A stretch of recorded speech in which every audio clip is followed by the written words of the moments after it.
We should be live soon.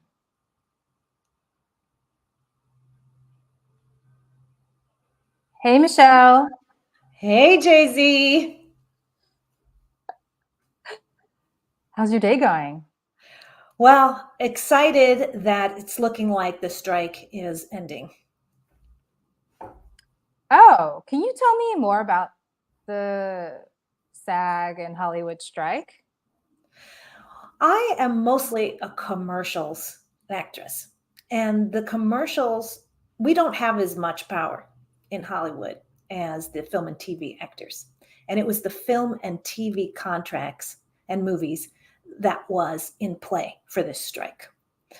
And truth be told, it is incredibly difficult to make a living as an actor. In fact, I was always thinking that I was one of the rare actors in SAG who didn't qualify for benefits, health insurance, etc. And the qualification, it requires that you make at least $26,000 a year. And I always thought, oh, gee, I'm one of the few that doesn't make that much.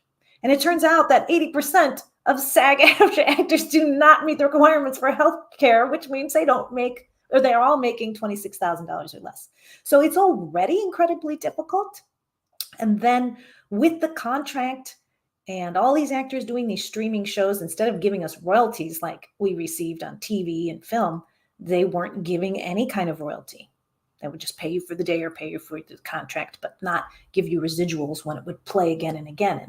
So that was a sticking point. So they received not exactly residuals. I think it was more of a lump sum, but at least they got something for streaming. And since everything is going the way of streaming, they had to negotiate hard for something. And I feel like actors are a little bit below men and women on the totem pole. I feel like the AMPTP, which is the association that represents the powerful studios, etc., the rainmakers who pay us, they really sort of gave us put us lower even than the writers. I feel we were slightly disrespected. But in the end, I'm very proud of what SAG-AFTRA has done, and I will definitely vote to ratify what they came up with. So well done, SAG-AFTRA. The power of community, right? Without everyone banding together, and when I say everyone, it's of course us unknown actors out there just doing these bit parts, but also the big stars cooperating. The big stars not doing all of the press and everything that goes along with doing a movie. The big stars saying, yes, we are all united. I think that really made it happen. And whenever we vote SAG-AFTRA as a group, it's always very, very high percentages. We all come together that we in agreement on what we should do next. So I'm incredibly proud of this union. I am very proud to be a member, and I am so happy that it's getting resolved. I love it. What is the new term right now? What has been won? One of the things that was won was I think it is a bonus. I don't know all the details, but some type of payment for streaming. It's not residuals like we get in TV and film, which you're getting these little checks every single time you get a run on a new platform or in a new country, etc. It's not quite to that level, but it is something as opposed to nothing. They also had AI agreements. I think originally the studios wanted to use likenesses of actors to then turn us actors into computer-generated characters. And SAG-AFTRA won some ground on that, the details of which I don't know, but eventually I feel like a lot of us are going to be replaced by computer-generated actors. So there was no agreement around AI. There is something that was won, but exactly what was won, I do not know the details. Oh, that's okay. You know more than most of us, but they definitely gained a little ground on AI and the usage of AI and what they have the rights to use. So tomorrow I'm going to be publishing a video of me speaking, but the face is of the other Jay-Z, the rapper, using AI, of course. Yeah. So I know that Anne Hathaway and some stars have patented, not themselves, but their AI. Mm-hmm. So they can get paid and get the residuals of the usage Mm-hmm. of AI. Has Jay-Z? Well, I don't know, but he is not on the like 7 generative fake, apps that I downloaded. And so I'm now curious, like if you were Jay-Z, not me, the other one, Uh-huh. how would you feel if I took a photo of you from Google image search, put it into a generative fake AI app, and then created a video from it? Very bizarre. In acting, our image, our likeness, the way we speak, the sound of our voice is a huge percentage of our product, so to speak. And just like in any other business, it's almost like our intellectual property is our ability to become these characters, to have charisma, to deliver in a certain way. And while that bot may not have the charisma that we have, it's certainly going to try and grab everything from us it can, the likeness, the sound, the image.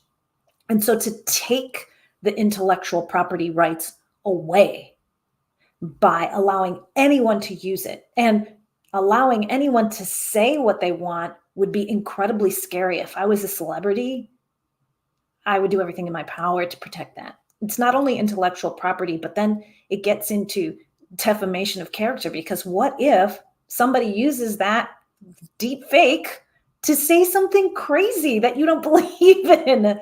Then you're really in trouble, because now it sort of looks like you said it. Now, most people don't get tricked, but the technology is moving so fast. There will come a day when people will be thinking, Jay-Z said what? Michele Moreno just said what? I mean, I'm never going to be famous enough for anybody to, well, you never know. Let's say I'm J-Lo. J-Lo just said what about the Israeli-Hamas war, right? And now she's in a huge trouble. Now she's got to take out lawsuits. And it's just another tool that is incredibly powerful and potentially deceptive on levels we haven't seen. You're right. I know a lot of blockchain entrepreneurs and investors who are trying to tie the maker back to Jay-Z, because then the real Jay-Z can say, like, I didn't make this, right? Someone else made it. Mm-hmm. And he should still get a residual from that streaming revenue.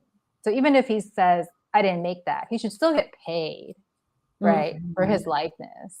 Mm-hmm. I don't know how you feel about blockchain, or maybe that's a different podcast. Well, if it enables that type of certification, mm-hmm. then I'm for it. Because at least Jay-Z could then say, no, I don't approve of this, take it down. And there would be some system, some recourse to find and certify what's being done out there. But are these systems going to be hacked just like anything else? Of course. So the genie's out of the bottle.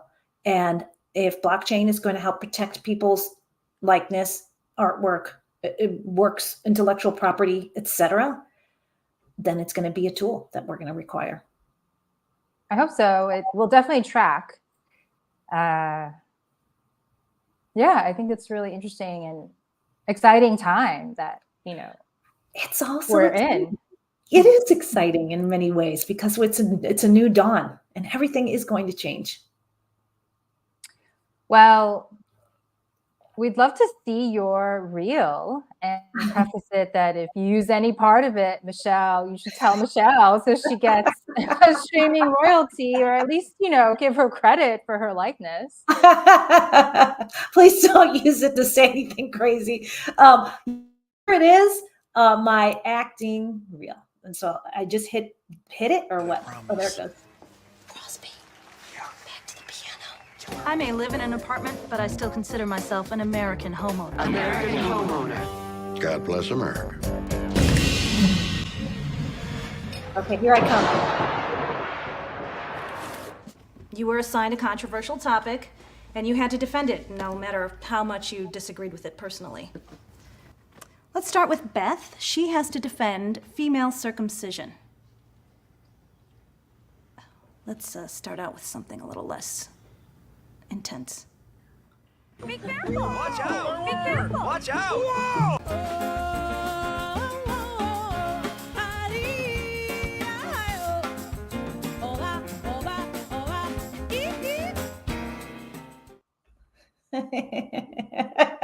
Oh my God, amazing. So is that you singing as well?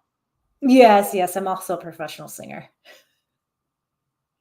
All right, folks, this is the real Michele Moreno. R-E-E-L.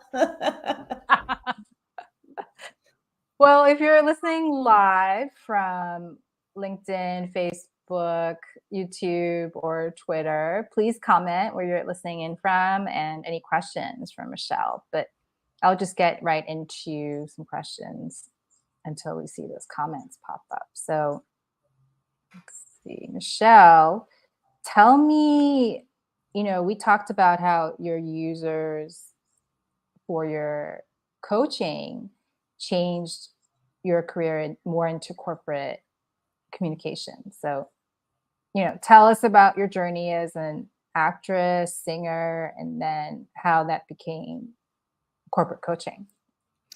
Well, as I mentioned, as an actress, I wasn't making even $26,000 a year, enough to qualify for healthcare benefits through SAG. So my husband said, Moreno, you got to do better. And I said, okay. So I decided to become a coach. I started by helping business leaders go on camera. In other words, on camera confidence. And I definitely saw people who seemed like they were making good money and good salaries, but there weren't so many of them. And I found that the average sale per client was in the range of $150 to $750, something like that, because I was attracting mostly coaches, experts, solopreneurs who didn't have a big budget. And also going on camera wasn't an urgent enough problem. It wasn't going to make or break them if they didn't do a video. They could do a blog, they could do some extra outreach or go do some networking or speak at an event and still get clients. So I found it just wasn't enough for the number of clients and all the work I was doing to get those clients. It wasn't enough money. So then I thought, well, why don't I start to pivot towards corporate where the average sale is $10,000 per client. So there's still a ton of work and it's very difficult to break in. I'm not going to lie. I am slowly but surely making headway because I only switched over about two years ago. Wasn't I really in earnest said, you know what, I'm just going to go corporate. But I am generating income, and I've doubled my income from last year, which is very exciting. And yes, and I'm starting to get bigger name clients, some companies that you've actually heard of. And so that I'm getting through a company called Growth Space, and they contract me to do work. So I'm definitely pivoting and growing and having a lot of fun because I'm not doing just one-on-one coaching, but I'm also doing workshops. I've done some virtual speaking at companies where it's actually a speech. So I'm starting to do coaching, training, and speaking, whereas before it was mostly one-on-one coaching, although I did do some group coaching as well. But it's very exciting. It's very fun. I'm loving it. Yeah. So in terms of that pivot, all my speakers talk about how user feedback pivoted their companies. Do you mind sharing how long it took you to gather that data or to make the pivot? It sounds like it took more than a couple of weeks. No. It took me years. Years. Okay. Years.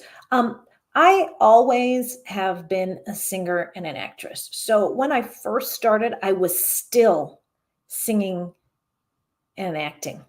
So it was a side hustle in the beginning. And that would be about March 2016. Well, the first year I spent going to school to learn what is a coach and get my certification. And then I began the on-camera coaching. So the first year was just a side. Let's see what this is like. And so that gets us to 2017. So for 3 years, I did work with the solopreneurs, the coaches, consultants. It was fun. I was helping a lot of people and I was making some money, but I knew that it wasn't going to be enough. So then come 2020, the pandemic hit, and that's when, when you have time to think about your life because you're not going out anywhere and neither is your kid and neither is your husband. So that's when it dawned on me, let's make this switch. So about 2 years ago. So it took a while, but I also moved to Budapest, Hungary. I had a kind of a sidebar. My husband does visualization, pre-visualization, 3D animation, and he worked on the movie Dune with the big blockbuster with Timothée Chalamet. So we moved to Budapest, Hungary. So I kind of got ripped out of business in that as well. So maybe it didn't take years, but it took maybe 3. And how did you find out about corporate training? Did someone tell you? Did you see your competitors doing it? How did you first? That's a great question.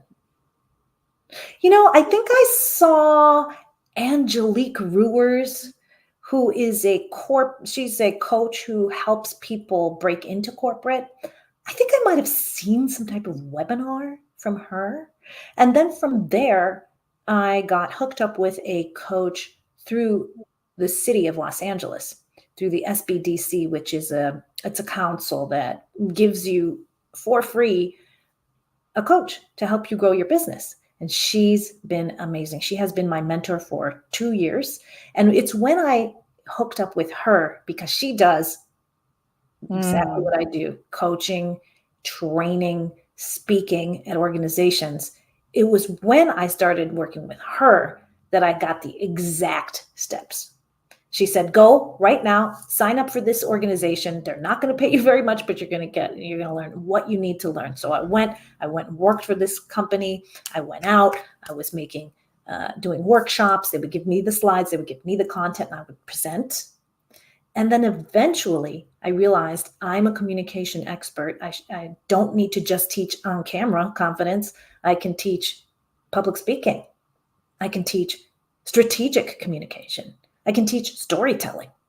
I can teach conflict resolution. I can teach all of these things that I've done because I also used to be a business writer in a past career. I was a multimedia producer in a past career.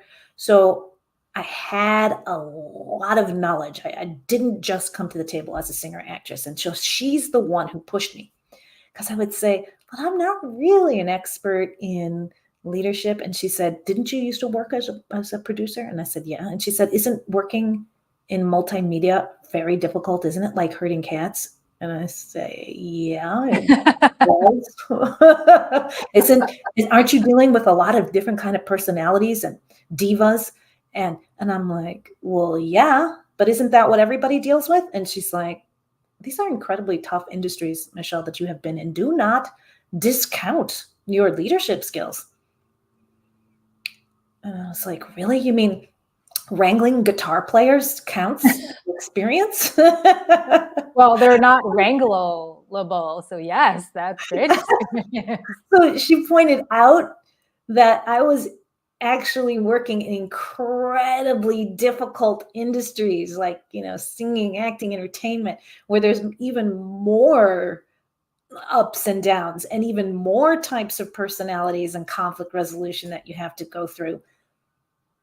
And she made me realize I could do it. Yeah. So I love when influencers go from mass market to professional niches. Oh my goodness, I sneezed right into the mic. I think you're just highlighting the important part of the conversation. So say that again, because all I could think about was I have to sneeze. No worries. So I love when creators go from mass market, like Instagram, TikTok, to professional market, like LinkedIn or Discord. And, for less effort, they get to make more money per client. And so I think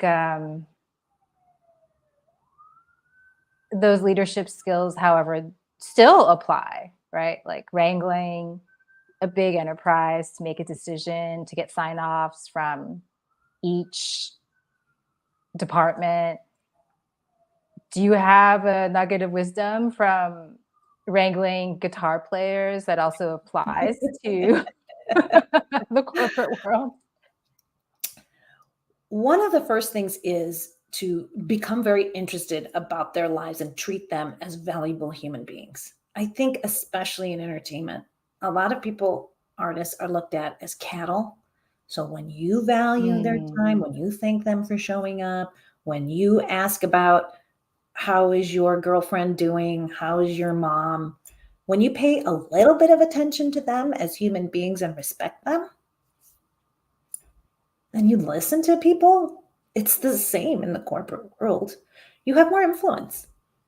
When you think more about other people and what they're going through than even you do about yourself. Of course, people have to come on time, and I will tell them, you cannot be late. This is our goal for today. We're going to get up on that stage and we're going to do X, Y, Z. So, as a band leader, I was in charge.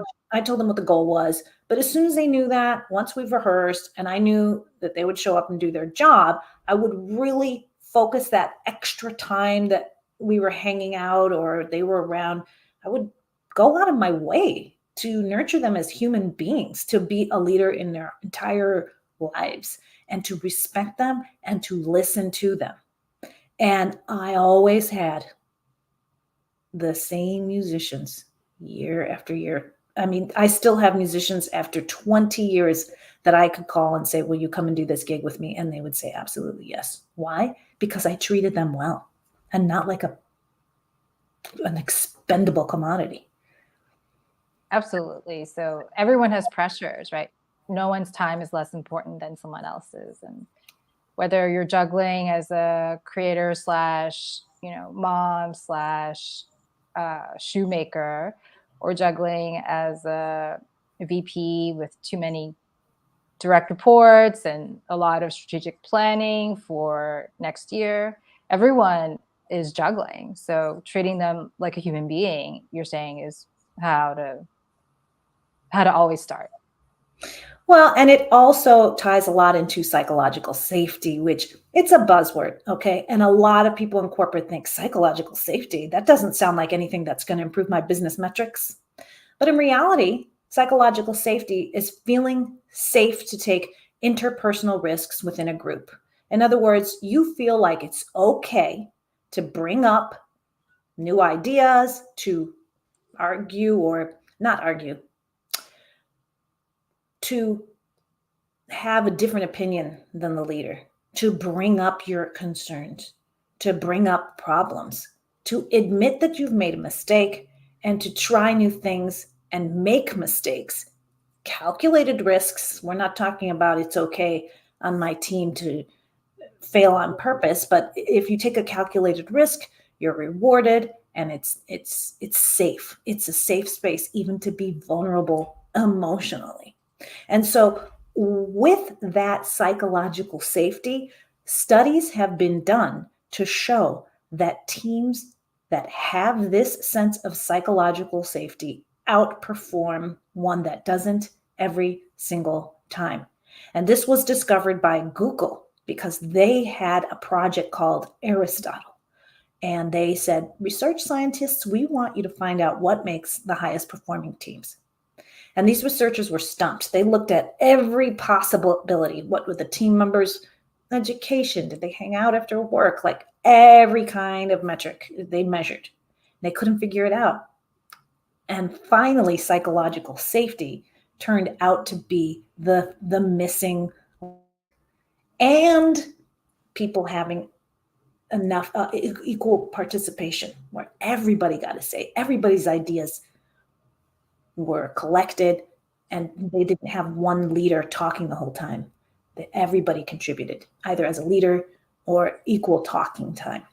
And Amy Edmondson, who's the woman who brought this idea of psychological safety into the zeitgeist, she was just honored as like the number one of the top 50 thought leaders in the world for her work. So this is not a joke. Psychological safety is hardcore business strategy. Yeah, I love that the Google study has become pervasive in so many corporations, because it was a surprise. I think they even like researched, like, was it the catering? Like, really? The budget? And it wasn't. It was just how you treat each other and respect each other. So I love that, implementing that into teams I'm in, and thanks for bringing that up. Absolutely. And I love it. I love that topic so much. I do workshops now in psychological safety because I believe in it, because it's what I practiced. I always made it okay to not feel great. Sometimes you don't. Does that mean that you shirk your responsibilities, that you whine and complain all day at work? Absolutely not. But does it mean that you can go to your boss and say, I am having a day. Can I take 1 hour and XYZ? And for it to be okay. Yeah. Alec is saying, glad to hear your story again, and glad that you have transitioned to corporate clients, but so happy to have had the opportunity. Alec! One of my clients. Alec is crushing it on LinkedIn Live. He came to me, and this is such a good story, because he did my program on camera confidence, video confidence, excuse me. And he said, I was there he said maybe it was the heat or something with my wife, and trying to and taking pictures of different outfits, because I would say to him, you have to have an outfit ready to go. You've got to try them on and take pictures and see what looks best. And I was making him do all these things and jump through all these hoops, and he was going crazy and borrowing powder from his wife and just telling me about all the trials and tribulations. But he was so happy that I made him do all those things, because it did make him understand about image and the camera and the type of reputation that you will get if you're ill-prepared, or if you're not wearing the right color or not popping for the background or not present, because people will have different opinions of you, and it makes a difference. So thank you, Alec, for all that. One day I'm going to come out and visit you out there in Europe. Expect me someday. And kudos to Alec for trying all those things, because a lot of my podcast clients, they get cold feet, and they use that kind of as an excuse to not do it. But I think the people who actually go through all of the trials and tribulations and end up doing it, they're such stars. Oh, he is a star, and he has great LinkedIn Lives, and I've been on his show, and he's amazing. So it's people like that who do the work and go for it that end up succeeding in the end. Can you tell from the beginning whether someone's going to go for it or not? I feel like when I meet people, I just know whether they're going to follow through with public speaking or not. Can you tell, or, what are the leading indicators of someone who's going to go for it? I just had a client, and she came to me and said, I really want to start speaking professionally. Yeah. And usually when I give clients assignments, they'll come back, and a lot of them will say, oh, I got so busy, I didn't, blah, blah, blah. And this was not the main part of her business, but still, she wanted to do it. And she was so motivated. I would no sooner say, maybe you want to update your website to XYZ, and boom, it would be done. Yeah. Next week, she would come and say, I did everything, ...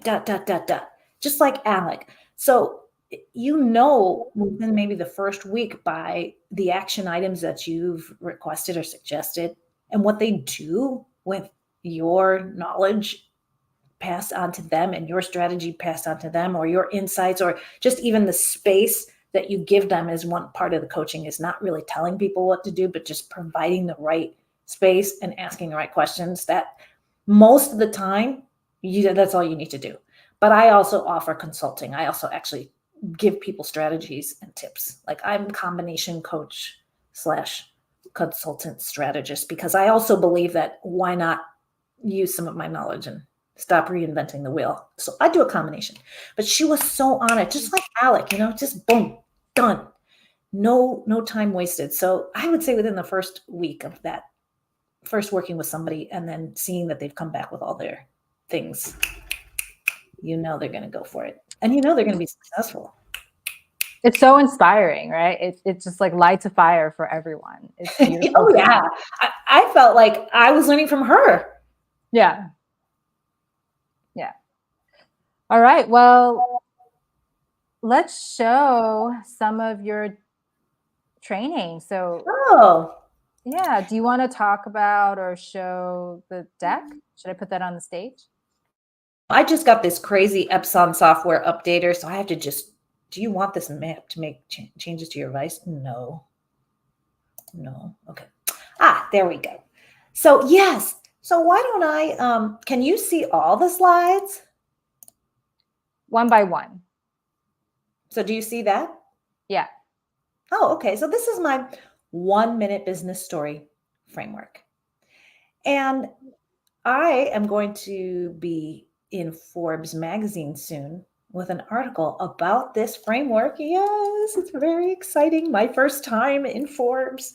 And the reason I came up with this is that I saw a lot of wasted opportunities.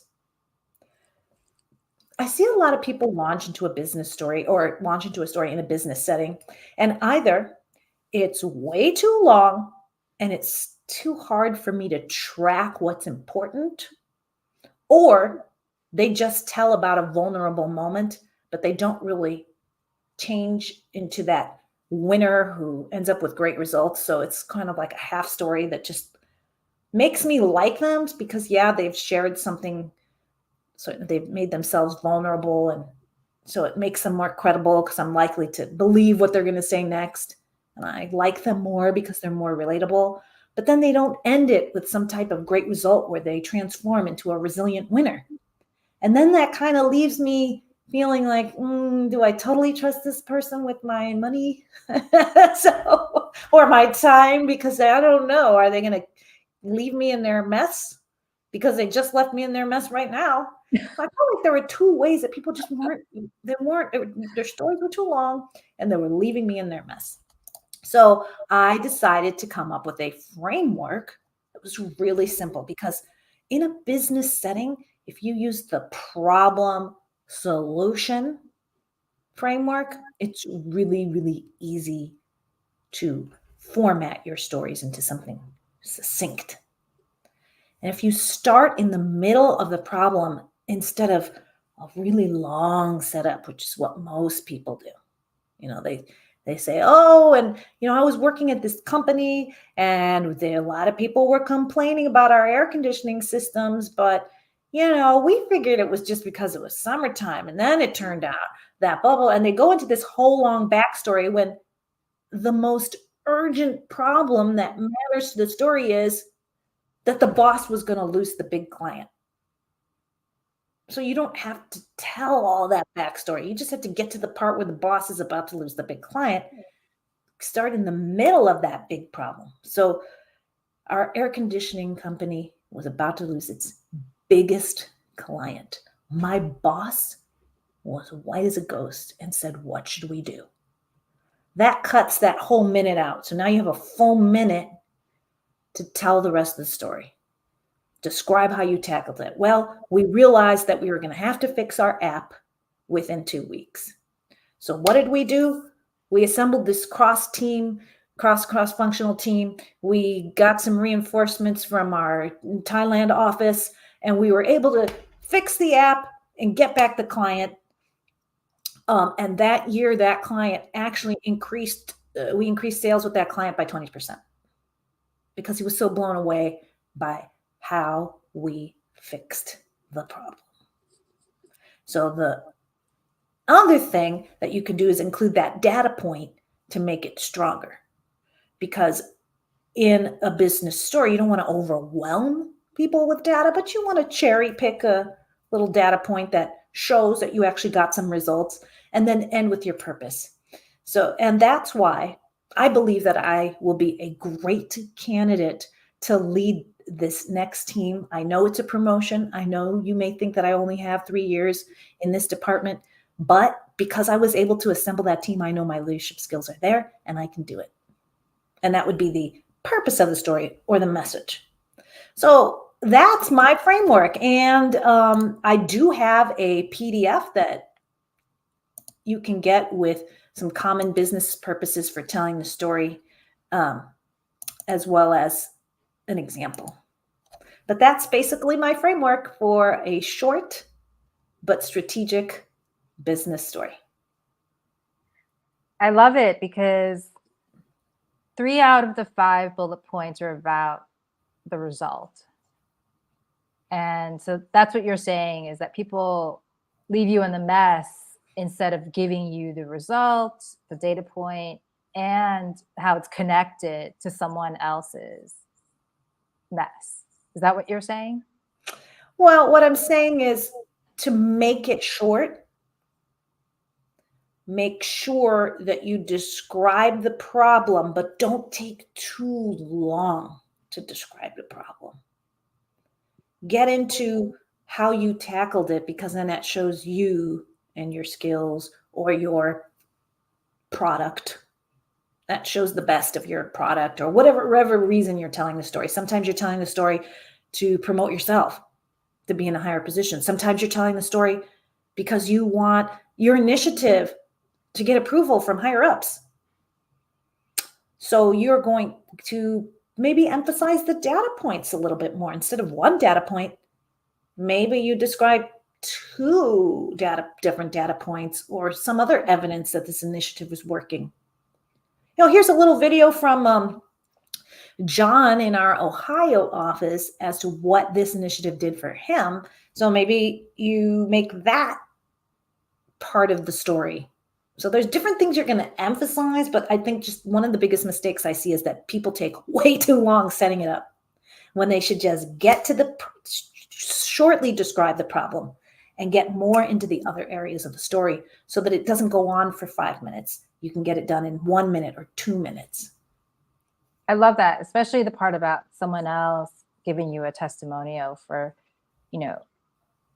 female leaders, or, any leader. It's really important that you build this alliance with other people describing your successes and not just your own. So it can be so much more powerful when you have that testimonial video, someone else singing the praises of the air conditioner that got fixed, right? Yeah, or even just in the story, somebody else.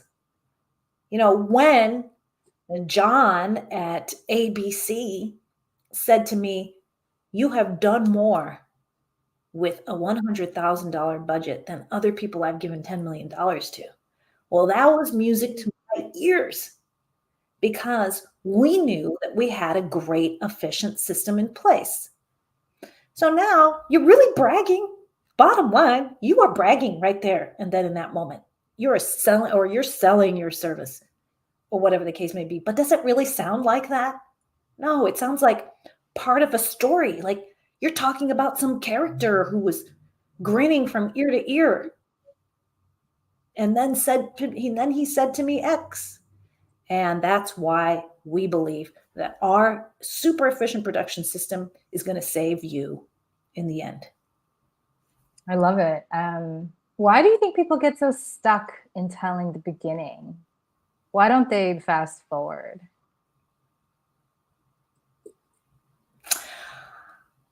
I think nobody has explain the structure and the point of a business story. I think a lot of entertainment, they have plenty of time. They've got half an hour, they've got 2 hours, and they're not going to get so much into the solution because it's really the journey that matters in an entertainment situation. Like I'm watching Suits. And it's just the back and forth, the conversation. I don't even know half the time what the plot is on that show, but the banter and the relationships of all the characters is so fun to watch. And that, I mean, their storylines are so implausible that it's almost like you have to ignore that and just focus on the journey of Suits, right? Because that's what it's about. But in business, it's not so much about the journey. It's more about what did you do so that I can see that you're the expert that I want to trust my time with, or that my money with, or sign off on your initiative. And show me the data, show me the proof, show me the testimonial, the metric, the 20% increase, or the we saved $2 million that year. That's what business people are listening for. So don't worry so much about the journey. You're not watching Suits on Netflix. You are trying to convince people that you are trustworthy and credible, and credible because you're willing to share that you've made mistakes. You're willing to share that you've had a problem, right? But really what you want to focus on is how you did it so that you can brag about yourself or your product. Focus on what that great solution was and the metrics and the evidence. And so that way you're spending most of the minute on that. And then don't forget the purpose for telling it. Ask for what you want, or if you don't know them well, suggest. I love that. I'll ask 2 last questions and then we'll close out. So anyone in the audience, please comment any questions.